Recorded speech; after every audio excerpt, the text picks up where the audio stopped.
કાલે રાત્રે પથારીમાં હું પડખા ઘસી રહ્યો હતો. શરીરમાં થોડો તાવ હતો, સાથે ઉધરસ પણ હતી. ઊંઘ ન આવવાનું કારણ ઉધરસ કે તાવ ન હતું, એ હું જાણતો હતો. આજની રાત મારા મમ્મી પપ્પા સાથેની અને આ ઘર સાથે જોડાયેલી મારી યાદો માટેની છેલ્લી રાત હતી. આવતીકાલે અમે મમ્મી પપ્પાથી જુદા થઈ રહ્યા હતા. વૃદ્ધત્વ તરફ આગળ વધતા મા બાપે તેમની સમગ્ર જિંદગી તોફાની દરિયામાં હલેસાઓ મારીને મારી કરિયર બનાવી મને કિનારે સલામત ઉતારી તો દીધો, પણ હું કેવો સ્વાર્થી સંતાન છું કે મમ્મી પપ્પાને સંઘર્ષ દરમિયાન તોફાની દરિયામાં નુકસાન થયેલ નાવ સાથે એકલા મૂકી હું આગળ વધી રહ્યો છું. મારો પણ વાંક એ હતો, મેં પ્રેમ લગ્ન કરતી વખતે ફક્ત મારી પત્ની ડિમ્પલનું રૂપ જ જોયું હતું, તેના સંસ્કાર કે ગુણ જોયા ન હતા.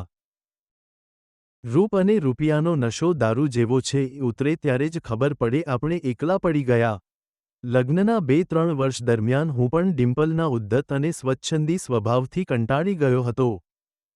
હું તેને પ્રેમ કરતો હતો, તેનો મતલબ એ તો નથી કે જેઓ મને ભૂતકાળમાં પ્રેમ કરતા હતા તેના ઉપર હું પૂર્ણવિરામ મૂકી દઉં. મેં ઘણી વખત ડિમ્પલને સમજાવવા પ્રયત્ન કર્યો હતો. મેં તેને કહ્યું હતું, સોનાની તલવાર મ્યાનમાં જ શોભે, તેમ તું ગમે તેટલી સ્વરૂપવાન હો, તારી જીભડી મોઢાની અંદર જ શોભે છે. તલવાર, જીભ અને નદી તેની મર્યાદા ચૂકે તો કેટલાયના ઘર બરબાદ કરી નાખે છે. મારી પત્ની અને સાસરી પક્ષના આગ્રહને અને ચંચુપાતને કારણે મારે મારી ઈચ્છા વિરુદ્ધ જુદા થવાનો નિર્ણય લેવો પડ્યો. પપ્પા મમ્મીએ પણ કહ્યું, બેટા તું સુખી રહે, તેનાથી વધારે ખુશી અમારી શું હોય? તારી લાગણી અને પ્રેમ માટે અમને જરા પણ શંકા નથી. ગડપણમાં અમારે શાંતિ જોઈએ છે.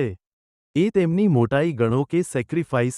એક મા બાપનું સર્જન ઈશ્વરે એવું કર્યું છે, કોઈ પણ પ્રકારની આશા કે અપેક્ષા વગર પોતાની જાત અને રૂપિયા બાળકો માટે ઘસી નાખી તેઓનું ઉજ્જવળ ભવિષ્ય બનાવે છે. છતાં પણ જ્યારે તેમનાથી જુદા થઈએ છીએ, ત્યારે નહીં કોઈ કોર્ટ કચેરી કે નહીં કોઈ ભરણ પોષણ માટેનો દાવો.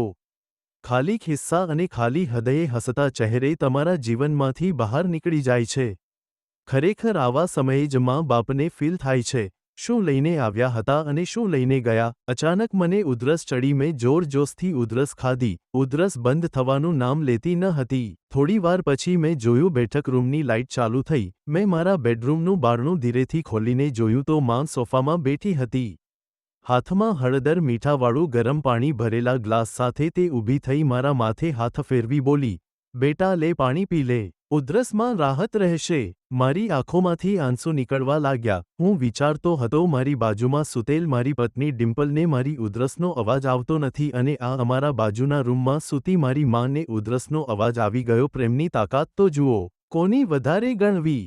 9 મહિના જેણે પેટમાં મને રાખ્યો, મારી લાતો પેટની અંદર ખાધી, છતાં હસતા મોઢે સહન કરતી આજે એ જ માને હું છોડી રહ્યો છું. જન્મનું રજિસ્ટ્રેશન અને લગ્નનું રજિસ્ટ્રેશન બંને વચ્ચેનો તફાવત સમજો. જન્મના રજિસ્ટ્રેશન ઉપર મા બાપ તેના બાળક ઉપર ભરણપોષણનો કેસ કદી દાખલ નથી કરતા, જ્યારે પત્ની ઈશ્વર પ્રત્યક્ષ પ્રેમ આપવા કે દેખરેખ રાખવા આવતો નથી, તેટલે જ તેઓએ મા બાપનું સર્જન કર્યું. હું ક્યાં મોઢે મંદિરમાં ઈશ્વર સામે ઊભો રહીશ? ત્યાં મા બોલી, અરે બેટા મારો હાથ છોડ. ના મા, તારો હાથ અને સાથ તો મારા માટે સ્વર્ગ છે. મારે તારો હાથ કે સાથ છોડી ક્યાંય નથી જવું. એક કામ કર, મને ઊંઘ નથી આવતી, થોડી વાર મને તારા રૂમમાં મારા માથે હાથ ફેરવી આપ. હું ખૂબ થાકી ગયો છું. મેં ફક્ત રડવાનું જ બાકી રાખ્યું હતું. હું સંપૂર્ણ તૂટી ગયો હતો. થાકેલું તન અને મન માના ખોળામાં માથું મૂકતાં જ હળવું ફૂલ બની ગયું. માથે માનો હાથ ફરતો રહ્યો. મારો થાક ઉતરતો ગયો. સવારે અચાનક જ્યારે હું ઉઠ્યો, ત્યારે મેં જોયું, માં આખી રાત મારું માથું ખોળામાં રાખી બેસી રહી. અને પપ્પા પણ સાથે બેસી મને જોતા રહ્યા હતા. જે બાપે હું જ્યારે માનસિક તૂટી જતો ત્યારે મને માથે હાથ ફેરવી હિંમત આપી હતી, એ જ બાપ આજે હિંમત હારી મારી સામે જોઈ બેઠા હતા. મેં કહ્યું, અરે માં, તું હજુ સૂતી નથી? પપ્પા તમે પણ? બેટા, તું એટલો મસ્તીથી ઊંઘતો હતો કે મને થયું તારી ઊંઘ બગાડવી નથી. એક પંખીનો માળો વીંખાઈ રહ્યો હતો. તેને વીંખાતો બચાવવો તેની જવાબદારી અને નૈતિક ફરજ મારી હતી. અત્યાર સુધી હું મૌન રહ્યો, પણ હવે મૌન નહીં રહું. એક રાત્રિના અનુભવ માત્રથી મેં મારા નિર્ણયને બદલી નાખ્યો. સવારે મેં ડિમ્પલને ફક્ત એટલું જ કહ્યું, હું મમ્મી પપ્પાથી જુદો થવા નથી માંગતો.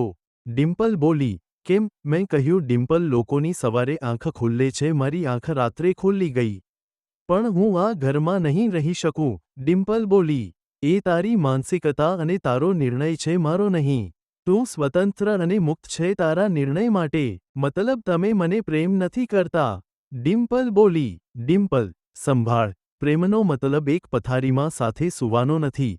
બે ચાર રૂપકડા શબ્દો બોલી એકબીજાને પ્રભાવિત કરવા, તેને પ્રેમ નહીં ભવાઈ કહેવાય. લગ્ન ફક્ત હાડ ચામડા ચૂંથવા બે વ્યક્તિને ભેગા નથી કરતા. પરિવાર અને સમાજ પ્રત્યે પણ આપણી અનેક જવાબદારી અને ફરજ હોય છે. ત્યાગ, સમર્પણ અને જતો કરવાની ભાવના જ્યાં હોય ત્યાં જ પ્રેમ પાંગરે છે. ડિમ્પલ, હું આજે જે છું, જ્યાં છું એ મારા મા-બાપની 30 વર્ષની તપસ્યાનું પરિણામ છે. તેમાં તારું યોગદાન કેટલું? પહેલા ચંદનની જેમ ઘસાતા શીખવું પડે, પછી હકની વાતો થાય. મારા ઉછેર સમયે તેઓ એટીએમ કાર્ડ બની ઊભા રહ્યા હતા અને જ્યારે ઘડપણમાં તેઓને મારી જરૂર છે ત્યારે હું આધાર કાર્ડ ન બની શકું તો ધિક્કાર છે મારા જેવા સંતાનને. જો હું તેમના હસતા ચહેરા પાછળનું દર્દ ન સમજી શકું તો મારા જેવો નીચ, નાલાયક અને સ્વાર્થી આ સંસારમાં બીજું કોણ હોઈ શકે? ડિમ્પલ, તારો વાંક નથી. તારો ઉછેર એવા વાતાવરણમાં થયો છે. તારે તારી બહેનપણીઓને બોલાવી કીટી પાર્ટીઓ કરવી છે. તારા સમયે ઊંઘવું છે, તારા સમયે હરવું ફરવું છે. એટલે તને મારા મા-બાપ બોજરૂપ લાગે છે, તેઓની હાજરી ખૂંચે છે. આજે હું તને સ્પષ્ટ શબ્દમાં કહું છું, હું તને પ્રેમ કરું છું, પણ તારે મારા દિલમાં સ્થાન બનાવવા તારો સ્વભાવ, વર્તન, વ્યવહાર સુધારવા જ પડશે. ડિમ્પલ, ઇતિહાસ બીજાના સુખ માટે પોતાની ઈચ્છાઓનો ત્યાગ કરનાર વ્યક્તિની જ નોંધ લે છે, નહીં કે ભોગ વિલાસ માટે. આવી વ્યક્તિ તો સ્વાર્થી હોય છે, તેનો ભરોસો ન કરાય. ડિમ્પલ સામો જવાબ આપ્યા વગર અમારા રૂમની અંદર જતી રહી. થોડી વાર પછી હું ઊભો થયો. મેં જોયું તો ડિમ્પલ બાંધેલો સામાન ખોલતી હતી. મને જોઈ ઊભી થઈ દોડીને ભેટી પડી.